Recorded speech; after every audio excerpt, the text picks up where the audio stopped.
Hello friends, আসসালামু আলাইকুম। আজকের রেসিপিতে স্বাগতম জানাচ্ছি।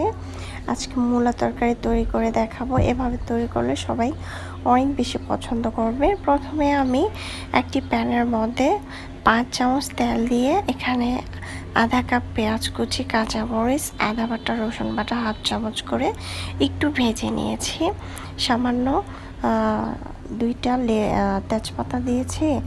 এখন এগুলো একটু ভেজে নিচ্ছি। যখন একটু ভাজা হবে তখন দিয়ে দিচ্ছি কিছু গুঁড়া মশলা, হলুদের গুঁড়া 1 চামচ, মরিচের গুঁড়া 1 চামচ, ধনিয়ার গুঁড়া 1 চামচ, জিরার গুঁড়া 1 চামচ, তারপর হচ্ছে ধনিয়ার গুঁড়া 1 চামচ, পরিমাণ মতো লবণ দিয়ে এখন একটু তেলের মধ্যে মশলাটা প্রথমে ভেজে নেব। তারপর একটু পরিমাণ পানি দিয়ে মশলাটাকে ভালোভাবে কষিয়ে নিতে হবে। যখন মশলা কষানো হবে তখন আমি এখানে দিয়ে দিচ্ছি মূলা। আগে থেকে মূলাটাকে আমি ধুয়ে পরিষ্কার করে একটু ভাপ দিয়ে নিয়েছি, সাথে 2টি আলু দিয়েছি। এটা কিন্তু গ্রামের মূলা। মূলাটার স্বাদ পেতে হলে অবশ্যই ভাপ দিয়ে, মূলার যে একটা গন্ধ আসে সেটা আর থাকবে না। অবশ্যই ভাপ দেওয়ার চেষ্টা করবেন।